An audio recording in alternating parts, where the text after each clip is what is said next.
मंच से कह रहे हैं, हम समस्त संसार में जितनी भी स्त्रियां हैं, बहू बेटियां हैं, हम सबको भगवती जगत जननी परांबा पराशक्ति महामाया दुर्गा जी का स्वरूप समझते हैं।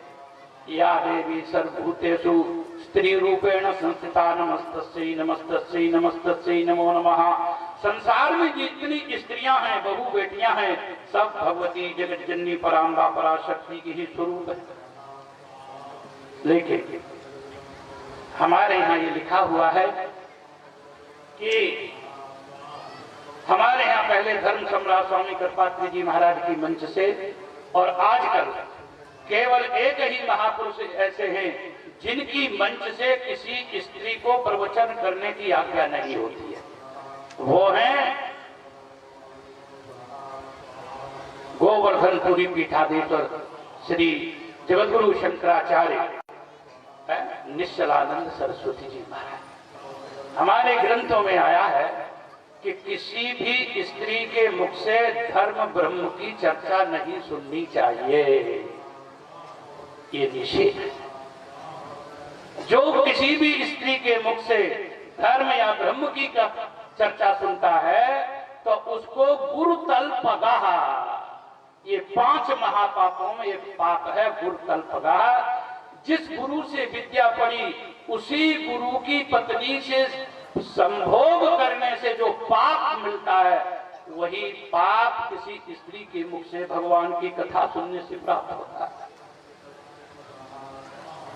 तो आजकल ये चर्चा चल रही है चारों तरफ।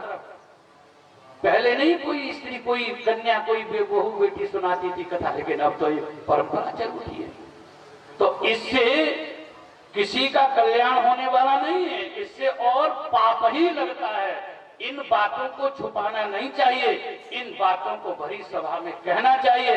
ऐसा कहने से लोग पापों से बचेंगे, जो गुरुतल्पगः जो पाप लगेगा उससे बचेंगे। और समस्त जो कथा सुनाने वाली बहू बेटियां हैं, जो देवियां हैं, उनसे भी हम यही आग्रह करते हैं कि भगवान का भजन करें, पूजन करें। विवाह हो जाए तो अपने पति की सेवा करें, उससे ही इस लोक में उनको सुख शांति की प्राप्ति होगी और मरने के बाद भगवान के वैकुंठ की प्राप्ति होगी। बोलो श्री कृष्ण भगवान की। इन्हीं शब्दों के साथ हम अपनी वाणी को विराम देते हैं और दूसरी बात यह कहते हैं सब लोगों से कि देखो भाई, हमको ये मालूम नहीं थी कि यहाँ पर कोई देवी कथा सुना रही है, नहीं तो हम नहीं आते। हमको कहीं बुलाओ तो ऐसी जगह मत बुलाना जहाँ पर कोई बच्ची कोई देवी कथा सुना रही हो, प्रवचन कर रही हो। हम ऐसे मंचों पर नहीं जाते हैं। बोलिए श्री वृंदावन बिहारी।